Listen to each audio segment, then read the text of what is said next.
Kisah Legenda Keris Nogososro dan Sabuk Inten.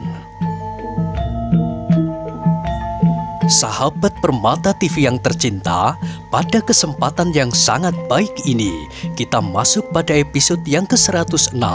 Selamat menikmati.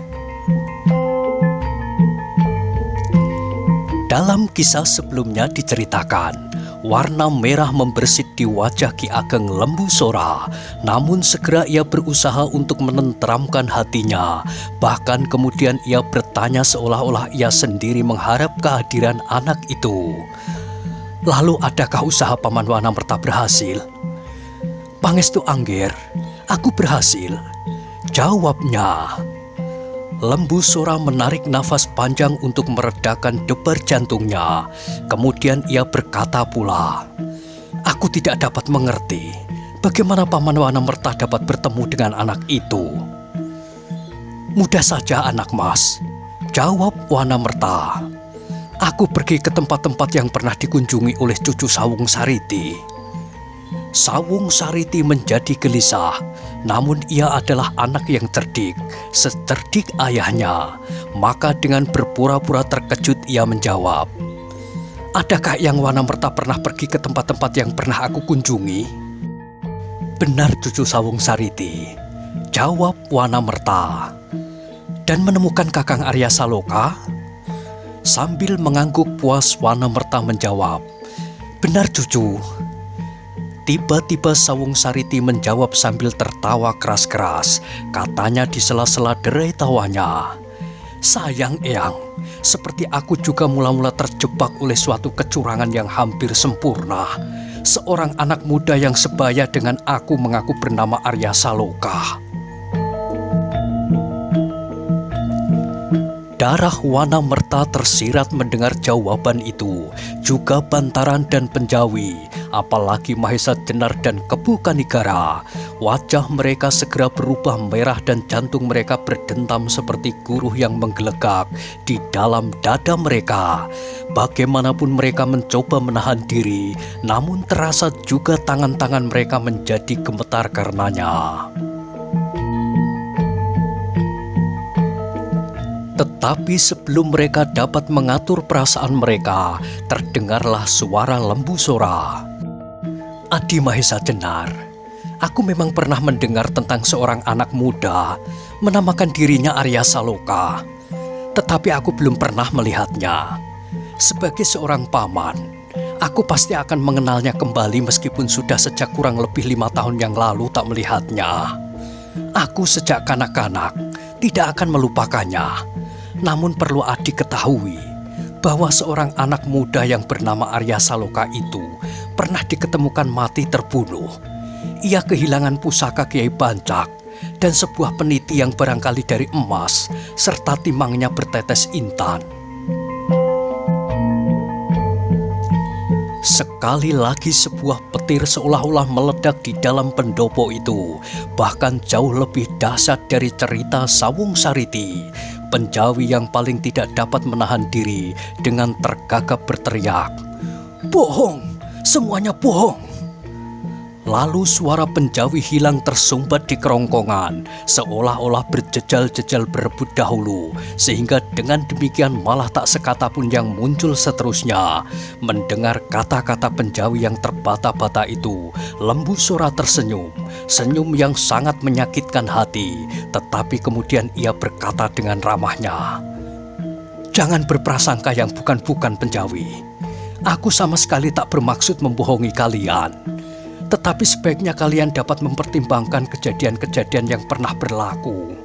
Kalian jangan membabi buta atas kesetiaan kalian kepada Arya Saloka sebagai ungkapan kesetiaan atas tanah yang sama-sama kita cintai." Penjawi bukanlah orang yang dapat banyak bicara, karena itu semakin banyak yang akan diucapkan, semakin sulit kata-kata itu keluar dari mulutnya. Demikian juga Bantaran yang hanya dapat mengingsar-ingsar duduknya dan meraba-raba hulu kerisnya. Wana Merta sendiri menjadi bingung.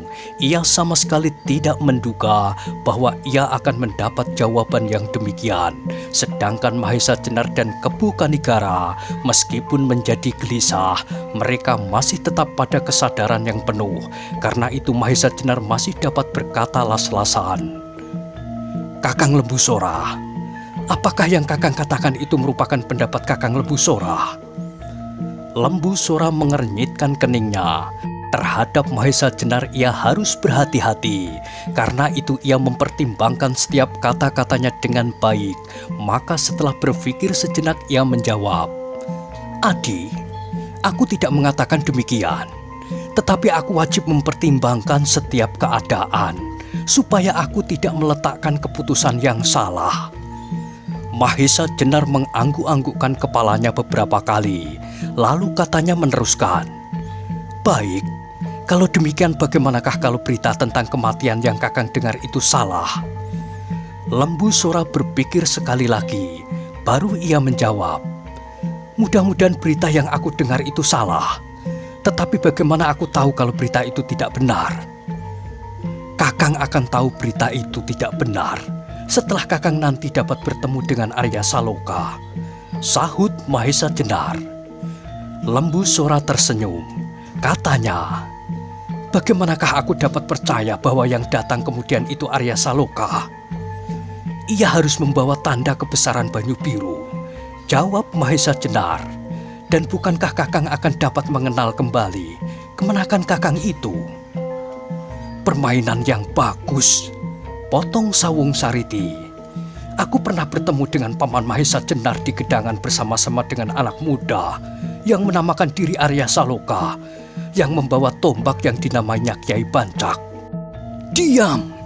Tiba-tiba terdengar bantaran membentak.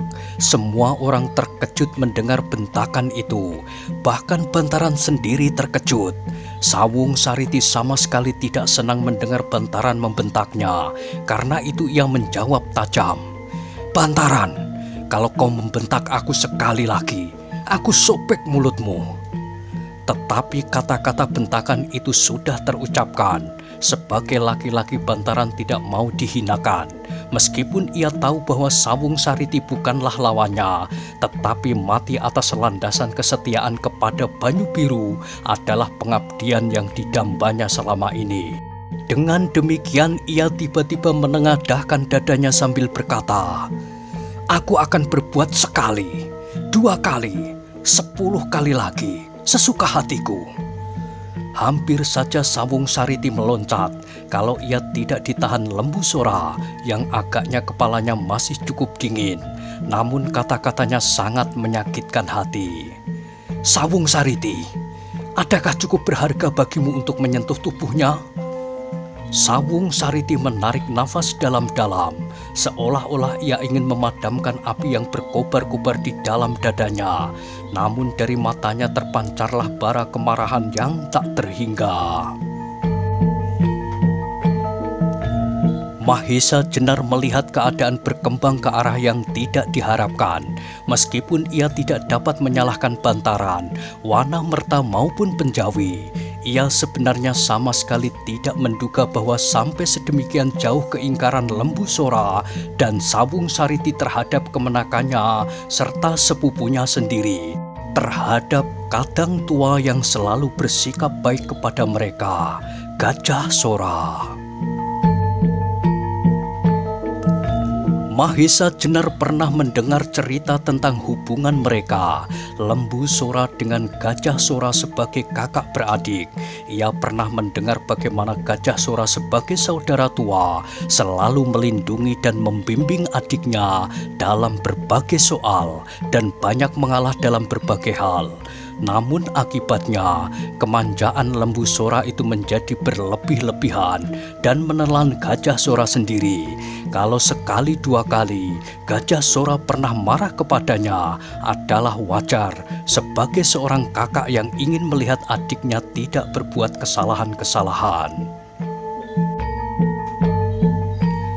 Mahesa Jenar berusaha untuk tetap memelihara suasana pertemuan itu agar tidak bertambah kusut.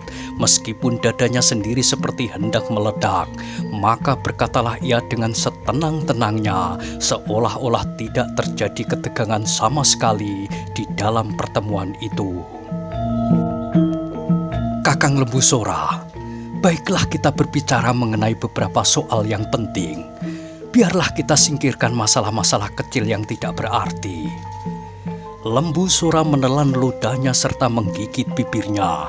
Ia kagum juga kepada Mahesa Jenar yang dapat menguasai perasaannya dengan baik. Tetapi ia sudah bertekad untuk menganggap bahwa Arya Saloka sudah tidak ada lagi di muka bumi ini. Karena itu Lembu Sora menjawab, "Baiklah Adi, aku tidak pernah menolak berbicara dengan siapa saja, selama pembicaraan itu akan berguna. Berguna bagi Pamingit, bagi Banyu Biru, dan berguna bagi kita semua. Demikianlah harapan kami," sahut Mahesa Jenar. "Kedatangan kami ini pun pada kepentingan Banyu Biru, bukan kepentingan kami sendiri." Lembu Sora tersenyum. Dengan penuh kesadaran akan kebesaran dirinya, ia menjawab, "Nah, katakanlah apa yang berguna bagi Banyu Biru itu." "Aku membawa tugas dari Angger Arya Saloka untuk menyampaikan baktinya kepada Kakang Lembu Sora," sahut Mahesa Jenar. Lembu Sora menggeleng-gelengkan kepalanya. Dengan mengerutkan keningnya ia menjawab, "Adi Mahesa Jenar, jangan mengada-ada. Kau bagiku adalah seorang yang pantas dihormati, seperti Kakang Gajah Sora dahulu menghormatimu. Namun demikian hormat kami pun mengenal batas. Sebagai kepala daerah perdikan yang besar, yang terbentang dari Pamingit sampai Banyu Biru, aku harus bersikap baik, namun tegas dalam garis kepemimpinan. Karena itu aku minta kepada Adi untuk tidak menyebut-nyebut nama Arya Saloka, seorang yang telah tidak ada lagi." Mahesa Jenar mengangkat dadanya seolah-olah ada sesuatu yang menyilang di dalamnya. Dengan sudut matanya ia melihat betapa wajah Wanamerta, Bantaran dan Penjawi sudah menjadi merah padam. Meskipun demikian Mahesa Jenar masih berkata, "Bukankah Kakang Lembu Sora tidak melihat sendiri? Seorang anak muda yang disebut bernama Arya Saloka itu terbujur di tanah tak bernafas lagi." Perasaan tidak senang yang tajam terpercik di wajah Lembu Sora. Kemudian terdengarlah ia menjawab, "Aku tidak sempat untuk mengurusi masalah-masalah tetek bengek yang tidak berarti. Bukankah aku mempunyai petugas-petugas untuk keperluan itu?" Kalau benar Kakang berbuat demikian, maka agaknya Kakang Lembu Sora telah berbuat suatu kesalahan. Persoalan Arya Saloka bukanlah persoalan tetek bengek yang tak berarti. Arya Saloka adalah putra kepala daerah perdikan Banyu Biru yang berhak untuk menggantikan kedudukan itu apabila ayahnya berhalangan melakukan tugasnya, sahut Mahesa Jenar yang sudah mulai kehilangan kesabarannya.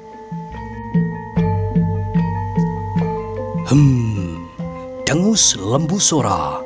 Wajahnya pun telah mulai semburat merah.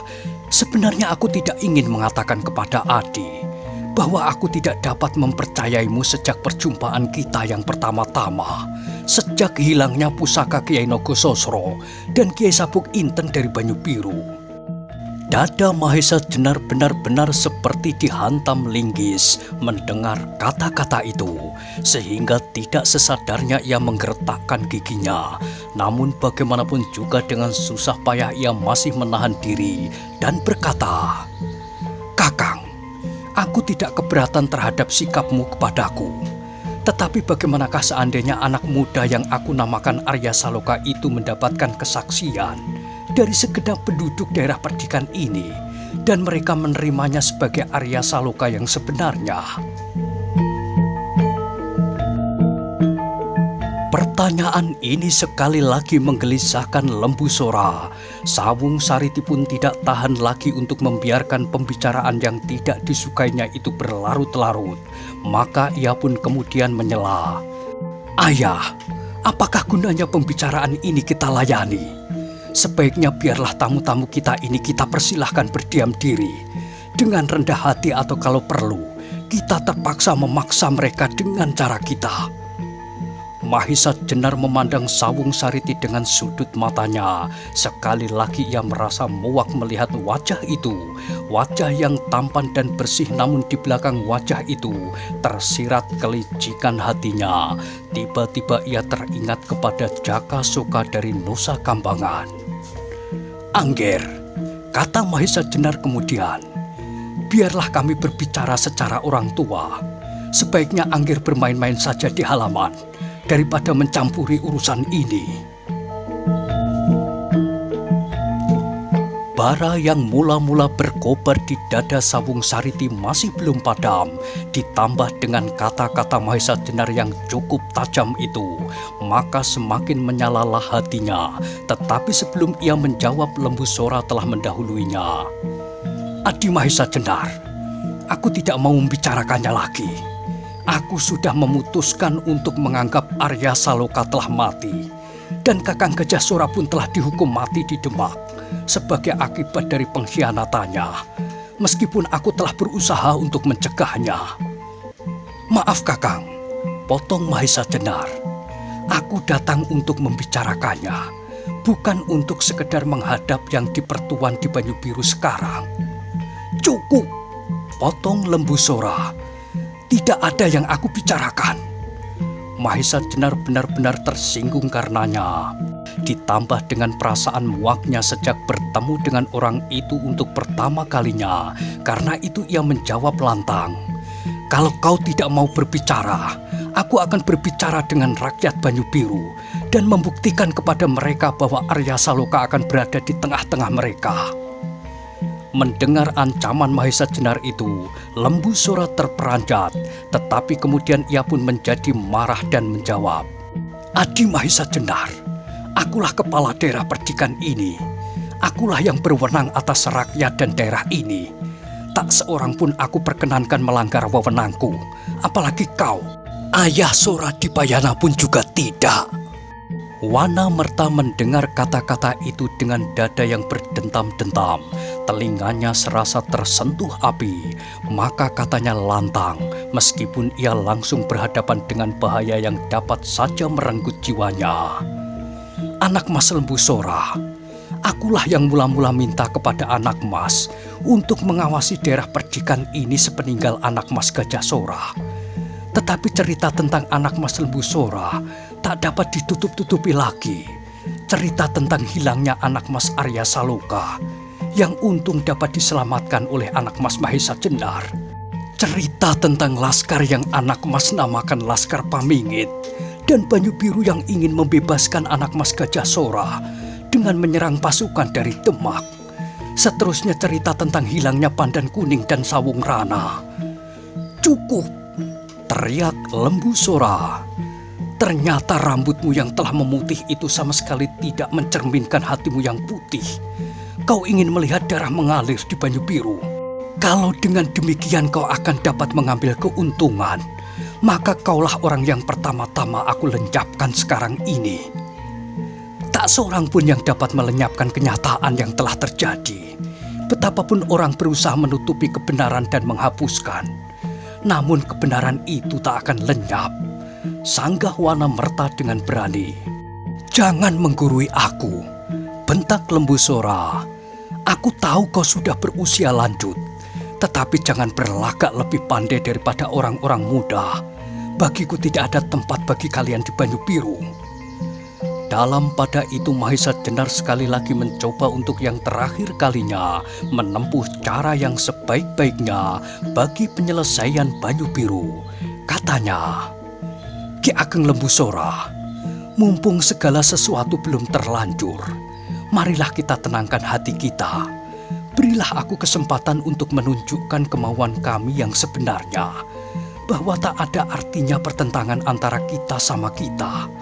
Biarlah kita cari jalan yang sebaik-baiknya untuk menyelesaikan masalah kita." Dengus Lembu Sora, namun matanya benar-benar telah memancar merah bara. "Agaknya kaulah sumber dari keributan ini. Kau telah membuat seorang anak muda menggantikan kesempatan Arya Saloka untuk kepentinganmu. Kau cari seorang anak muda yang mirip dengan anak itu. Kau ajari dia menyebut aku paman dan menyebut nama ayahnya Gajah Sora. Kau ajari dia menuntut hak atas Banyu Biru. Ki Ageng Lembu Sora, potong Mahesa Jenar. Demi kehormatan kita masing-masing, jangan katakan yang bukan-bukan. Nah, jawab Lembu Sora berapi-api. Bukankah kau takut melihat kenyataan itu? Kenyataan bahwa permainan kotormu telah aku ketahui. Kau telah benar-benar tersesat. Kalau tanggapanmu itu jujur, maka kau benar-benar telah berdiri di atas alas yang gelap, yang sama sekali tidak dipancari oleh kebijaksanaan. Cukup, teriak Lembu Sora dengan gemetar. Jangan membuat aku kehilangan kesabaran. Mahesa Jenar adalah seorang jantan, seorang perwira yang tak mengenal surut. Ketika ia mendengar teriakan-teriakan dan bentakan-bentakan itu, bagaimanapun sabarnya ia menjadi marah pula. Karena itu ia pun kemudian menjawab lantang. Kakang Lembu Sora, kalau kau berbicara atas hak, maka akulah yang memegang hak sekarang ini atas Banyu Biru. Aku telah menerima wewenang langsung dari Kakang Gajah Sora. Sejak Kakang Gajah Sora meninggalkan daerah ini, akulah yang mendapat tugas darinya untuk mengamankan Banyu Biru dan putranya Arya Saloka. Akulah sekarang yang mempunyai kewajiban untuk mengatur Banyu Biru, berdasarkan dan bersumberkan wewenang yang diberikan oleh Kakang Gajah Sora. Karena itu, jangan mencoba membatasi usahaku memulihkan pemerintahan di Banyu Biru. Lembu Sora telah benar-benar kehilangan pengamatan diri. Tiba-tiba ia bergeser maju dekat-dekat di muka Mahesa Jenar. Sambil menuding wajahnya, Lembu Sora berkata, "Kau adalah orang yang paling berbahaya bagi Banyu Biru. Kau adalah sumber bencana sejak hilangnya Kiai Nogososro dan Kiai Sabuk Inten. Aku telah menasihatkan kepada Kakang Gajah Sora untuk menangkapmu, tetapi ia tidak mau. Dan sekarang ketika kau hadir kembali ke daerah ini, tersebarlah desas-desus bahwa keris itu berada di Banyu Biru. Jelas sekali bahwa kau yang telah mencuri kedua pusaka itu." Juga Mahesa Jenar pun tiba-tiba telah kehilangan pengamatan diri. Ketika tangan Lembu Sora masih berada di depan wajahnya, tiba-tiba dengan kerasnya ia memukulnya ke samping. Dan kemudian dengan cepatnya secepat getaran cahaya, ia meloncat turun dari pendopo dan berkata kepada Lembu Sora dengan marahnya, "Lembu Sora, aku adalah laki-laki seperti kau." Lembu Sora pun kemudian meloncat tak kalah cepatnya. Dengan wajah yang bengis ia berdiri berhadapan dengan Mahesa Jenar.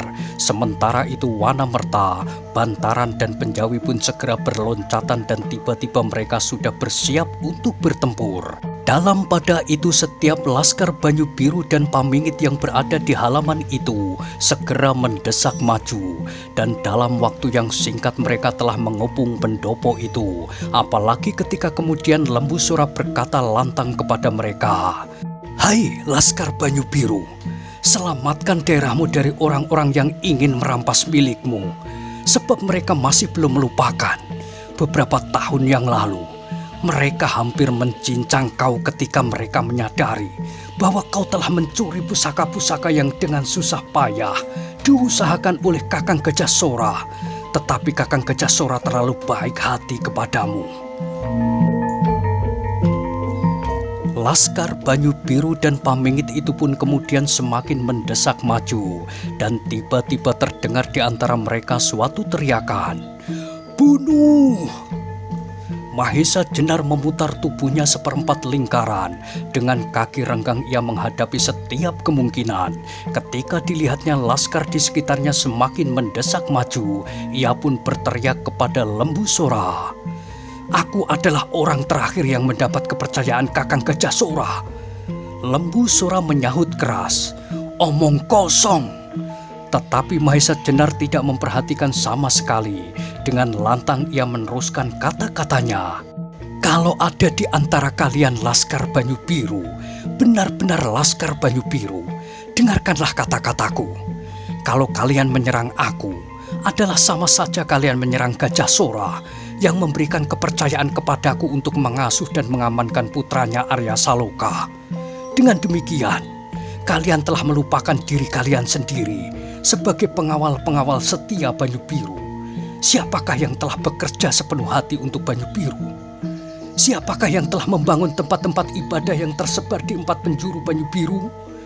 Siapakah yang telah menggali parit-parit untuk sawah-sawah kalian? Dan siapakah yang paling bersedih hati pada saat Banyu Biru dilanda oleh arus kejahatan dari gerombolan hitam dan menelan banyak korban beberapa tahun yang lalu? Dan siapakah yang telah mempertaruhkan dirinya bagi ketentraman rakyat Banyu Biru ketika pasukan dari Demak datang ke tempat ini karena desas-desus dan fitnah atas kebersihan hati rakyat Banyu Biru, di samping kesetiaannya kepada panji-panji gula kelapa yang pernah dibelanya mati-matian? Siapa? Dan siapakah di antara kalian yang pada saat itu ikut serta dengan Gajah Sora dan hampir saja terjadi perlawanan terhadap Demak? Siapa? Dan apakah yang kalian lakukan sekarang? Kalian telah mengingkari diri kalian dan kesetiaan kalian atas tanah ini. Lembu Sora tidak mau mendengar Mahesa Jenar berkata terus. Dengan penuh kemarahan ia berteriak, "Jangan dengarkan orang ini mengigau di tengah hari, dan jangan dibiarkan ia mengelabui mata rakyat Banyu Biru. Nah, karena orang itu tidak mau menutup mulutnya, adalah tugas kalian untuk menyumbatnya." Beberapa orang pamingit semakin merapatkan kepungan mereka, tetapi beberapa laskar Banyu Biru menjadi ragu-ragu. Tiba-tiba mereka ingat jelas seperti baru kemarin saja terjadi. Ki Ageng Gajah Sora segelar sepapan dengan gelar perang Gajah Meta menyongsong kedatangan pasukan Demak dalam gelar Cakrabyuha.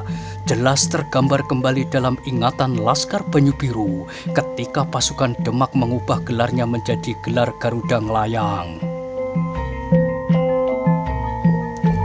Diingat pula oleh mereka bagaimana Gajah Sora menjadi gemetar ketika dilihatnya panji-panji yang berwarna gula kelapa melambai-lambai di atas ujung pasukan Demak. Pada saat itulah mereka melihat Gajah Sora menyerahkan putranya Arya Saloka kepada orang itu, orang yang bernama Mahesa Jenar yang sekarang berdiri di hadapan mereka.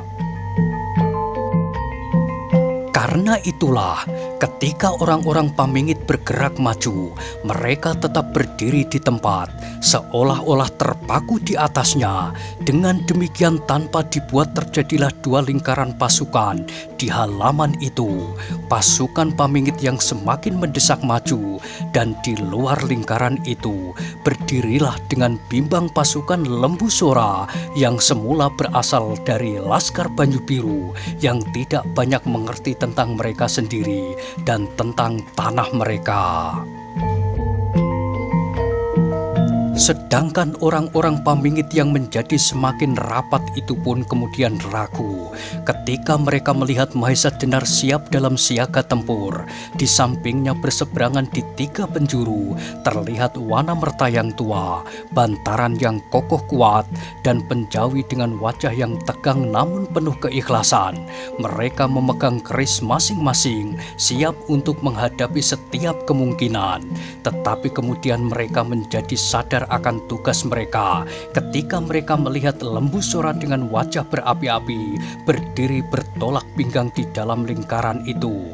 Apalagi ketika kemudian Lembu Sora tidak sabar lagi, tiba-tiba dengan suara berdesing menakutkan mencabut pedangnya, pedang yang berukuran tidak lumrah. Melihat pedang itu, hati Mahesa Jenar benar-benar melonjak didesak oleh kemarahannya. Agaknya Lembu Sora telah benar-benar ingin membunuhnya. Karena itu tiba-tiba ia bersiap dalam sikap terakhir. Apabila pedang itu ternyata benar-benar terayun ke arahnya, maka ia harus dalam waktu sesingkat-singkatnya memukul kembali.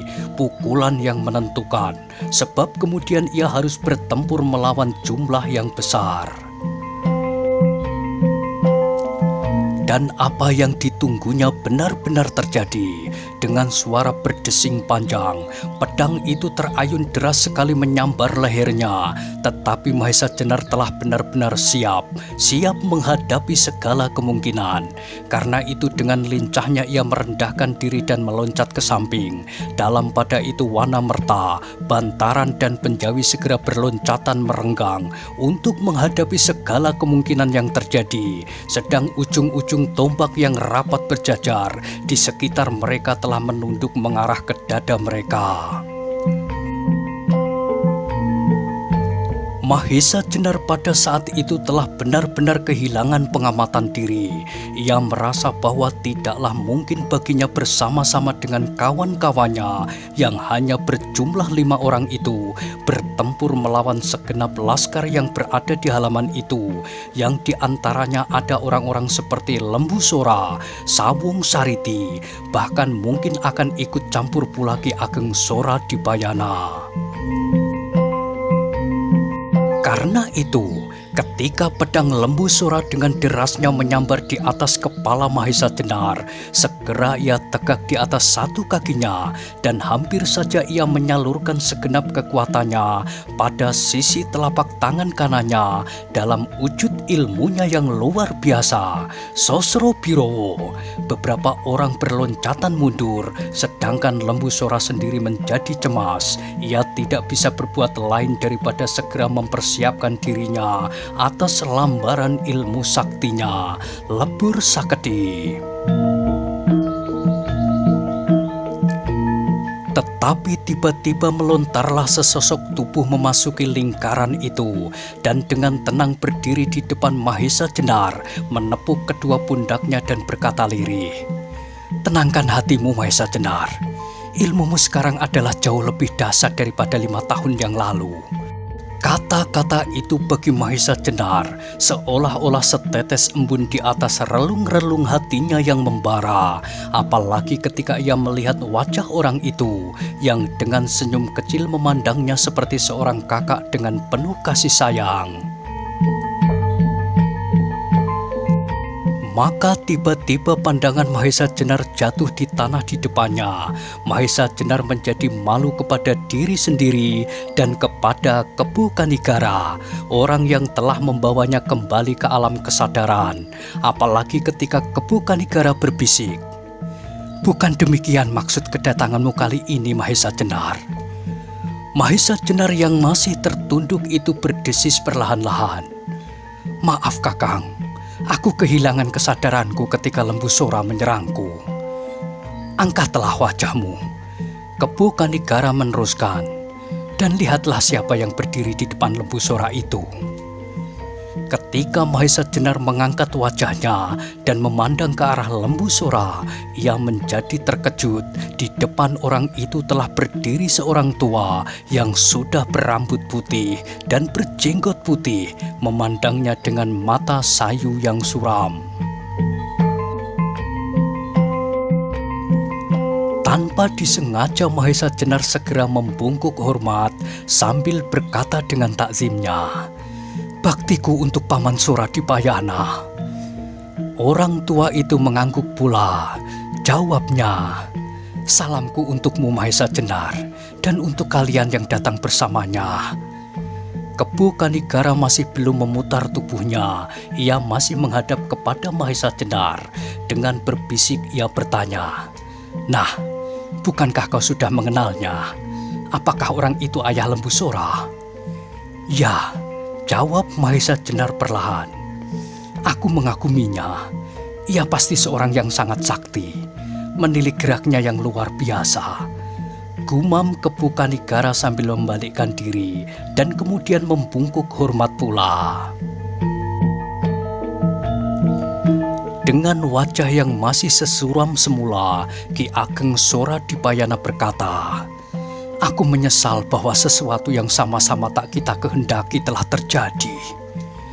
Dengan suara yang dalam Kebu Kanigara menjawab, "Demikian pula kami.